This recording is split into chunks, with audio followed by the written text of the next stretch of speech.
ኢቢኤስ ቴሌቪዥን የተጠበቀው የብርቱካን ተመስገን ዘገባን አስመልክቶ ከመንግስት የተሰጠው ሰበር መረጃ በኢቢኤስ ቴሌቪዥን የተላለፈውና ብዙዎችን በእንባ ያራጨው ነገር ግን በማግስቱ የኢቢኤስ ማኔጅመንትን በሙሉ ወደ እስር ያስገባውን ክስተት እንዲሁም አሁን የወጣው ያልተጠበቀ መረጃን መንግስት ጉዳዩ ተደባብሶ እንዲያልቅ አድርጓል የተባለበት እንዲሁም የወጣው መረጃን በመረጃ ሰታችን አካተናል። በቁጥጥር ላይ ያለችው ብርቱካን ምን ገጠማት? በጊዜው የክርና በመረጃዎች እየወጣ ያለው መረጃ የብርቱካን እውነቶች በግዳጅ እንዲሸፈን የተደረጉበት እጅግ ያስተዛዘበውን ክስተት ብርቱካን ለምን በቤተሰቦቿ ተከዳች ድርሰት ነው የተባለውን የኢቢኤስ ባለሙያዎችን ሳይቀር እስር ላይ የጣለው የብርቱካን ጉዳይ በአሁኑ ሌላ ያልተጠበቀ መረጃን ይዞታል። እኛም በጉዳዩ ዙሪያ መረጃዎችን አጠናክረን ይዘናል።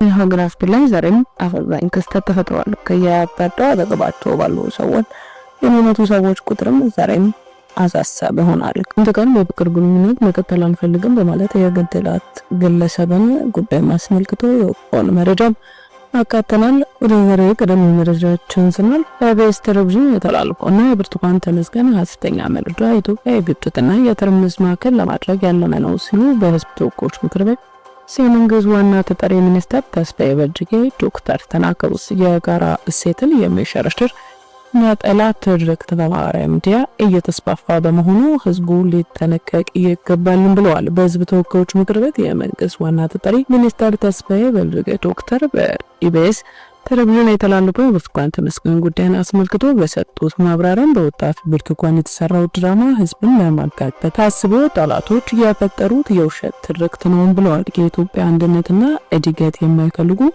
የውስጥና የውጭ አካላት ጥምረት የታየበት ነው ብለው ባለፈው 50 ዓመታት የኢትዮጵያ ፖለቲካ በሴራ የተገነባ የጥል ፍላጎትም ያልተረዳትና በመጠፋፋት ላይ የተመሰረተ የፖለቲካ ስርዓት ለማስተካከል የለውጡ መንግስት ብዙ እየሰራ ይገኛል ብለዋል። ለአብነትም የኢትዮጵያ ሀገራዊ ምክክር ኮሚሽን የሚያከናውነው ተግባር ተጠቃሽ ነው ብለዋል። ከሰሞኑ በኢቢኤስ ቴሌቪዥን የተከሰተው ክስተትን መልኩን እየቀየረ ባለፈው ዓመታት ሚስተዋልን በመንግስትና በህዝብ ትብብር መክሸፉን ገልጸዋል። ሐሰት በሆነ ድራማ ህዝቡን ቀስቅሶ ስልጣን ለመያዝ ያሰበ ነው ያሉት የመንግስት ዋና ተጠሪው ሚኒስትር የብሔር ቅርጽ ለመስጠት ተሞክሯልም ሲሉ የሰብአዊ ጉዳይ በማስመሰልም ከፍተኛ ዘመቻ አድርገዋል ብለዋል። ሚዲያ ሀገርና ህዝብን ማስቀደም ይኖርበታል። የኢትዮጵያ ህዝብን ደህንነትና ሀገርን ከሚጎዱ ተግባር መቆጠብ እንዳለበት ጠቅሰው የወጣት ብርቱካን ጉዳይ በማህበራዊ ሚዲያ አልሰራ ሲል በመደበኛ ሚዲያ እየተደረገ ነው ሲሉ በኢቢኤስ ቴሌቪዥን የተላለፈው የብርቱካን ተመስገን ጉዳይ ላይ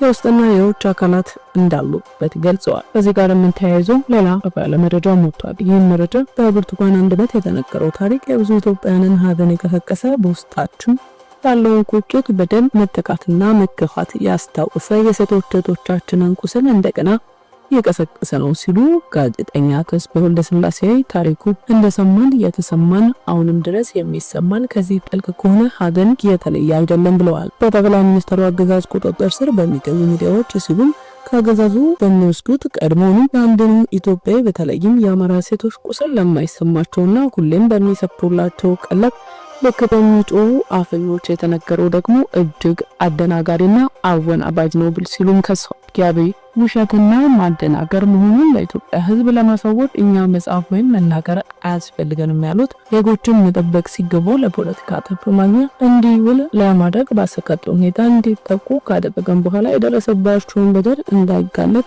እንዲሁ ከበደላቸው ለማትረፍ የሚሄዱበት ርቀት ከዚህ ቀደም በብዙ ሚሊዮኖች ጉዳይ የታየ ሀቅ በመሆኑ ይህንን ጠንቅቆ ለሚያውቀው ለኢትዮጵያ ሕዝብ በማስረዳት ጊዜ አናባክንም ብለዋል። በቆርጦ መቀጠልና ድምጽ የማዘዋወር ሴራውም የአገዛዙ ከመጣ ጊዜ ጀምሮ ገመናቸው ተገልጦ በደፋሮች ክብራቸው የተገፈፈ የተዋረዱ የተደፈሩ በአሰቃቂ ዘግናኝ ሁኔታ የተገደሉ ከመኖሪያቸው ተፈናቅለው ሜዳ ላይ የተጣሉ የተገፉ የተዋረዱና የመኖር ህልውናቸው በተገፈፈ ሴቶች ቁስል ላይ አብያል ሲል ወንጅለዋል። ታዲያ በዚህ ጉዳይ የተባበሩ አብረው አጫፋሪ ሲል ኮንነዋል። በዚህ ጉዳይ አነባችሁ ያገራችሁን ያለቀሳችሁ ውድ የአማራ ልጆች እኔና የኢትዮጵያ ህዝብም የምናውቀው እውነትና እኛ ከምናውቀው እውነታም ጀርባ የተሸረበው ሴራ ምን እንደሆነ በሚገባ ሳንረዳ አንቀርም። እጃችን ላይ የሚገኙ መረጃዎችን ይዘን አደባባይ መውጣት ማንን እንደሚጠቅምና ማንን እንደሚጎዳ በሚገባ ስንረዳ ራሳችንን ለመከላከል ስንል ብቻ አደባባይ መውጣት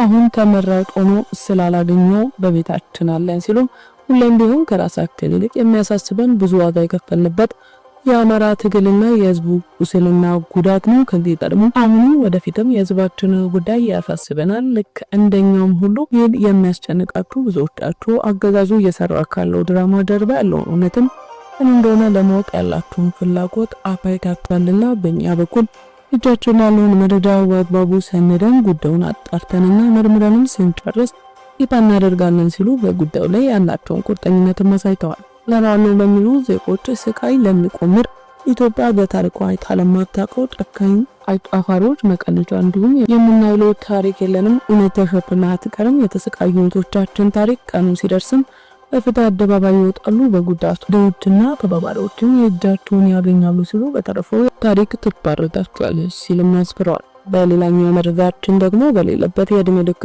እስራት የተላለፈበት ተከሳሽ በቁጥጥር ስር ውሏል።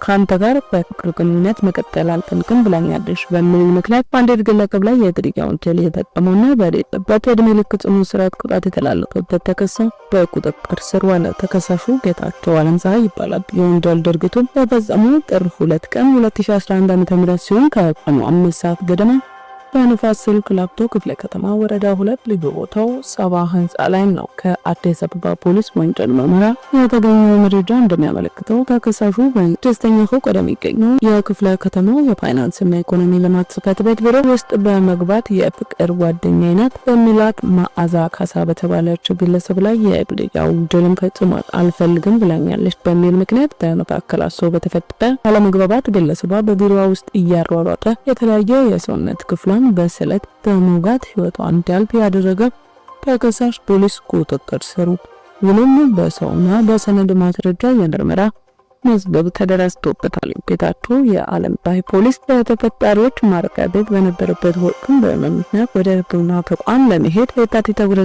ቀን 2011 ዓ.ም ጥያቄ አቅርቦ ወደ ሆስፒታል ከተወሰደ በኋላ ከሕክምና ቦታ ለተሰወረና በአቃቤ ሕግ ክስ ተመስርቶበት ጉዳዩ በሌለበት ፍርድ ቤት ሲታይ የቆየም የምርመራው መዝገብ ያስረዳል። በሰውና በሰነድ ማስረጃ ተደራጅቶ የቀረበለት የክስ መዝገብን ሲመለከት የቆየው የፌዴራል ከፍተኛ ፍርድ ቤት ልደታ ምድብ ወንጀል ችሎት በነሐሴ 3 ቀን 2014 ዓ.ም ውሎም ጌታቸው አለምፀሐይ በሌለበት በእድሜ ልክ ጽኑ እስራት እንዲቀጣና ከህዝባዊ መብቶቹ ለዘወትር እንዲሻር ውሳኔ ማስተላለፏል። የፍርድ ቤቱ የቅጣት ውሳኔ ተፈጻሚ ለማድረግ አዲስ አበባ ፖሊስ የክትትልና ኦፕሬሽን ክፍል ፍርደኛው በቁጥጥር ስር ለማዋል ቀንና ሌሊት ያልተቋረጠ ክትትል ሲያደርግ ቆይቶ መጋቢት 21 ቀን 2017 ዓ.ም ሆለታ ከተማ ውስጥም ከተደበቀበት ስፍራ ወንጀል ከተፈጸመ ከ6 ዓመት በኋላ በድጋሚ ሊያዝ ችሏል ነው የተባለው። ወደ ቻናላችን ቤተሰቦች ለዛሬ መረጃ ሰዓታችን ያገኘላችሁ መረጃ ይህንን ይመስል ነበር። ስለተከታተላችሁ እንዲያመሰግነን ተሰናበትን። ቸኩሉ